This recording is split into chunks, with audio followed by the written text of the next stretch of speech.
Praise the lord. మన రక్షకుడు పరిశుద్ధుడు యేసయ్య మహిమ కలిగిన నామమున ఈ రోజున మన దేవుని యొక్క పరిశుద్ధ వాక్య ధ్యానములకు ప్రతి ఒక్కరికి మన ప్రభు పేరిట ప్రైజ్ ద లార్డ్. దేవుని యొక్క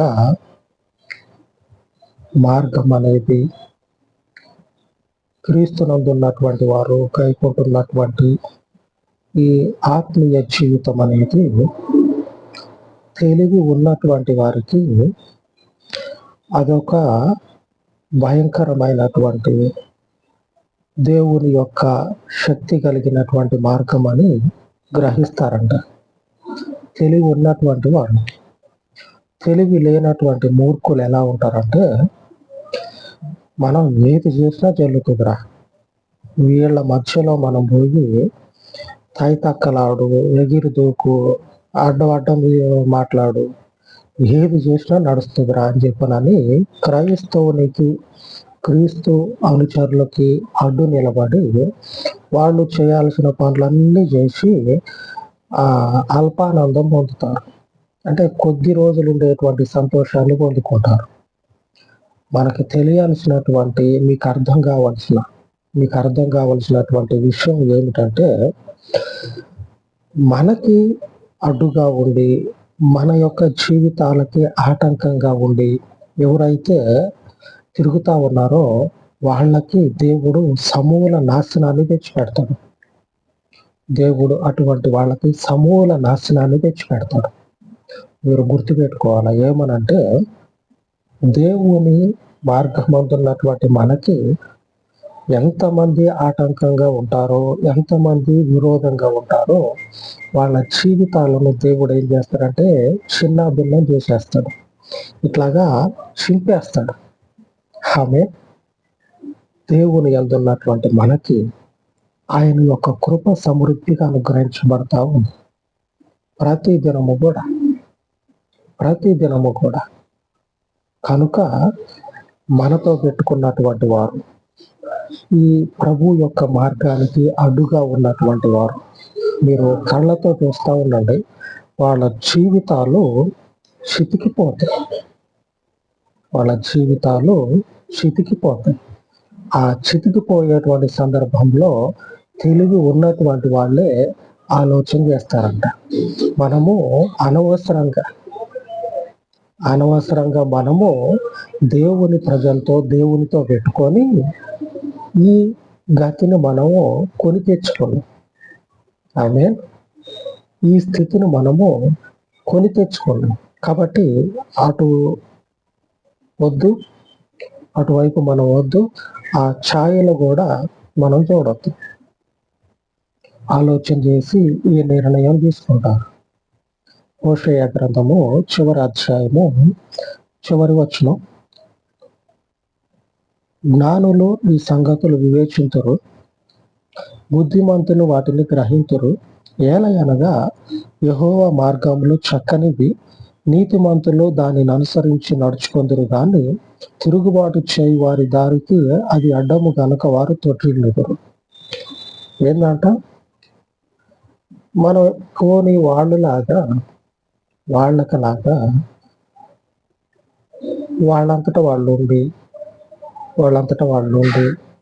వాళ్ళ బతికేదో వాళ్ళ బతుకుతా ఉంటే మధ్యలో మనం పోయి ఆ కుటుంబాల్లో చిచ్చు పెట్టి బాగా బతికేటువంటి వారి మధ్యలో కుంపటి రాజేసి, బాగా బతికేటువంటి వారి జీవితాల్లో కుంపటి రాజేసి వాళ్ళని నాశనం చేసినటువంటి వాళ్ళం కాదు. వాళ్ళకలాగా వాళ్ళైతే ఇదే పని. ఒక్కొక్క అమ్మ, ఒక్కొక్క అయ్య ఉంటారు. ఏం చేస్తారు తెలుసా? పొద్దున్నే అంత కడుపులో వేసుకొని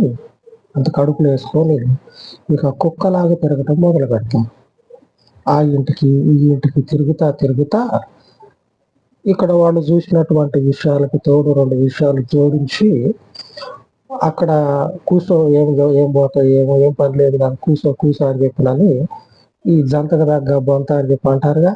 అటువంటి వాళ్ళు ఎదురు పడితే కూసోవలసిన మనిషి మధ్యాహ్నం అన్నం కూడా అక్కడే తిని సాయంత్రం దాకా ఆడే ఉండి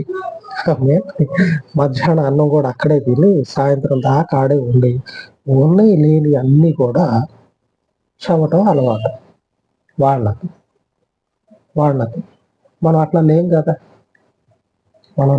అట్లాగా ఉండము కూడా. మనము అట్లాగా ఉండము, అలాగ చేయము. అటువంటి ఆలోచనలు కూడా మన దగ్గరికి రానివ్వకుండా జాగ్రత్త కలిగి మనల్ని మనము ఆయన సన్నిధిలో నిలుపుకుంటాం. మరి ఇంత నీతి కలిగినటువంటి మార్గాన్ని అనుసరిస్తూ ఉన్నాం కదా. పోనీరా, వాళ్ళు బతికేది వాళ్ళు బతుకుతా ఉన్నారు, ఒకళ్ళ జోలు రారు, ఒకళ్ళ పోకడ అనేది వాళ్ళు పోరు. వాళ్ళేందో, వాళ్ళ బతికేందో, వాళ్ళ తిండి తిప్పలేందో వాళ్ళకే తెలుసు, మనకే తెలుసు. మనకు తెలుసు కదా వాళ్ళు ఎట్లాంటి వాళ్ళు, వాళ్ళతో మనకెందుకు అని ఉండరు, అట్లా విడిచిపెట్టరు. మన గురించే వేసి, ఒక పద్ధతిగా క్రమంగా బతికేటువంటి మన గురించి వేసి, ఒకటికి 4 జత చేసి చెప్పి వినేటువంటి వారికి మన మీద ఏం చేస్తారంటే లేనిపోని విషయాలన్నీ చెప్పి ఒక చిచ్చు అనేది పెడతారు. ఇప్పుడు వాళ్ళు పెట్టింది నేను నా కళ్ళ ముందు కనిపించేటువంటి మనిషి గురించి నేను చెప్పా అని అనుకుంటాం. నిజానికి వాడు పెద్ద రాతి బండని మీద వేసుకుంటా ఉండు. ఆ రాతి బండకు పోయి గుద్దుకోవటం వేరు, మీద వేసుకుంటా ఉండు. ప్రభు చెప్తాడు, ఈ రాయి ఎవరి మీద అయితే పడుతుందో వాళ్ళని తునకలు చేసి నలిపేస్తాడు. ఆ రాయి మీద పడేటోళ్ళేమో తునకలైపోతారు. ఈ రాయి వాళ్ళ మీద పడితే వాళ్ళు ఏమైపోతారంటే నలిగిపోతారంట, తునకలైపోతారంట. అట్లాగా వాళ్ళు ఏం చేస్తారంటే ఈ రాయిని వాళ్ళ మీద వేసుకొని వాళ్ళ అంతాన్ని, వాళ్ళ నాశనాన్ని వాళ్ళే తెచ్చుకుంటా ఉన్నారు. అందుకే ఇట్లాగా ఆయన యొక్క పరిశుద్ధ మార్గానికి అడ్డుగా ఉన్నటువంటి వాళ్ళకి ఆయన తొట్టిల్లా చేస్తాడంట. అటువంటి వారిని దేవుడు ఏం చేస్తాడంటే తొట్టిల్లేటట్టు, అంటే వాళ్ళ యొక్క జీవితం అనేది ఒక్కసారిగా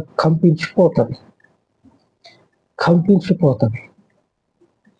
నీతిమంతుని మార్గాన్ని, ఒక పరిశుద్ధుని యొక్క జీవితాన్ని ఆధారం చేసుకొని మనము మన జీవితాన్ని కొనసాగిస్తా ఉన్నాం.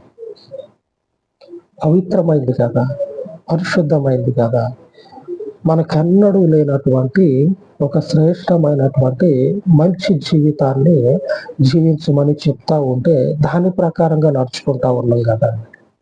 మరి ఇట్లా నడుచుకునేటువంటి వాళ్ళ గురించి నీకు ఉన్నాయి లేని అన్ని చెప్తే ఏం ప్రయోజనం కలుగుతుంది? ప్రయోజనం కలగకపోగా వాళ్ళ జీవితాలు ఒక్కసారిగా చిన్న భిన్నం అయిపోతాయంట.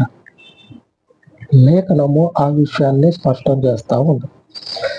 నీతిమంతులు అంటే మనము ఆ మార్గాన్ని అనుసరిస్తా నడుస్తా ఉన్నాం. తిరుగుబాటు చేసేటువంటి వాళ్ళకి ఎలాగుంటదంటే ఈ మార్గము మన జీవితాల్లోకి వచ్చి వాళ్ళు చేసేటువంటి ఈ తిరుగుబాటు ధోరణి, స్వభావము వారిని ఒక్కసారిగా తల్లకిందు చేసేస్తాయి. నాకు అధికారం లేదా, నేను ఏమైనా చేయగలుగుతా, నాకు మా భార్య ఉంది, మా భార్య నాకు చెప్పింది అని పోయి ఇట్లనే ఒకడు పెడగా పోయి మా భార్య చెప్పిందని చెప్పనని, మాకు అధికారం ఉంది కదా అని చెప్పనని పోయి నీతిమంతుడైనటువంటి ఆ మనుషుని యొక్క భూమిని ఆక్రమించుకుంటాడు. దేవుడు ఊరుకుంటాడా? ఆయన చాచి పెట్టి కొడితే ఇట్లా చెయ్యి పెట్టడానికి చంప అనేది ఉండదు. ఆమె దేవుడు చంప మీద కొట్టిండు అనుకోండి, ఆ తర్వాత వాడు చూసుకోవటానికి ఈ చంప అనేది లేకుండా దేవుడు చేస్తాడు. ఏం చేస్తాడో తెలియదు, ఆ తర్వాత అర్థమవుతుంది. అంటే భయంకరమైనటువంటి ఊహ కందనటువంటి కార్యాలను దేవుడు శత్రువుల జీవితాల్లో కుమ్మరిస్తాడు. ఆయన ప్రజలతోటి పెట్టుకొని ఎవ్వడు కూడా బతికి బట్టగట్టింది లేదు, వాళ్ళ యొక్క కుటుంబాలు రాయి కట్టింది లేదు. ఆమె తెలుసా, రాయి కట్టిందని చెప్పని అంటా ఉంటారు. నేను చిన్నప్పుడైనా అంటే ఈడేందిరా ఎంత తిన్నా కానీ రాయకాటాడు ఏంది అని చెప్పనని అంటారు. అంటే ఆ శారీరకంగా వాడు గట్టిగా కావట్లేదేంది, ఎప్పుడు ఎంత తిన్నా కానీ అట్లాగనే పుల్లలాగా ఊగుతా ఉంటాడు. బాగా తిన్నవే మనిషి ఎలా ఉండాలా, బాగా దిట్టంగా ఉండాలి. గేదె ఎట్లాగుంటది, గేదెలాగా ఉండాలి. అట్లా ఉండకుండా ఈడేంది ఎట్లా అయిపోతా ఉన్నాడు అనే సందర్భంలో ఆ మాట వాడతాడు. దేవుని మనుషులమైనటువంటి మన జీవితాల్లోకి ఎవడైతే వస్తాడో వాడిని దేవుడు ఏం చేస్తాడంటే చిన్న భిన్నం చేసేస్తాడు. చూద్దాం. మొదటి రాజుల గ్రంథము 21వ అధ్యాయము, మొదటి రాజులు 21:20. అంతటా ఆహాబు ఏలియాను చూచి, నా పగవాడ, నీ చేతిలో నేను చిక్కుబడితేనా అని పలుకగా ఏలియా ఇట్లా నేను. ఆడేం జరిగిందంటే దేవుడు అడ్డుగా ఉన్నాడు. నాబోతు అనేటువంటి మనుషుని యొక్క పొలంలోనికి ఆ దేశాన్ని, అక్కడ అధికారంలో ఉన్నటువంటి ఆ రాజు ఆహాబు ఎవరైతే ఉన్నాడో ఆ ఆహాబు భార్య అయినటువంటి యెజెబెలు,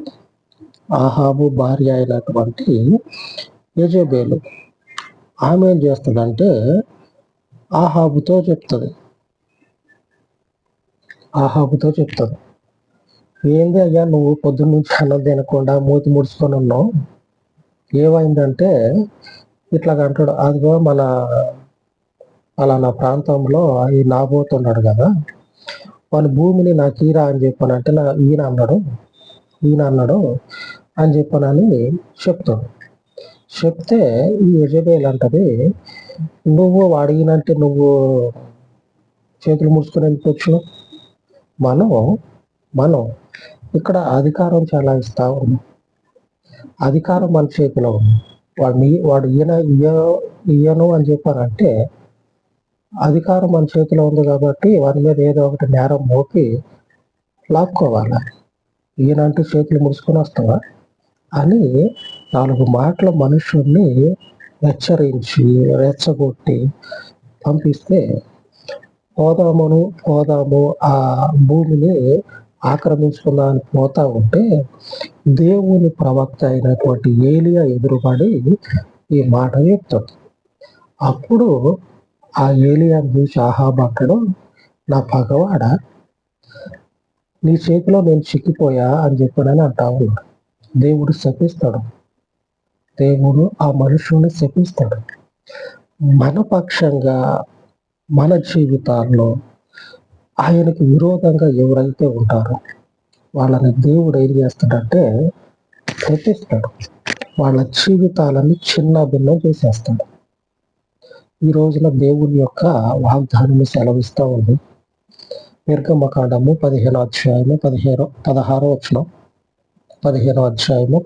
వచనం, నీ బాహుబలము చేత పగవారు రాతి వలె కదలకుందురు.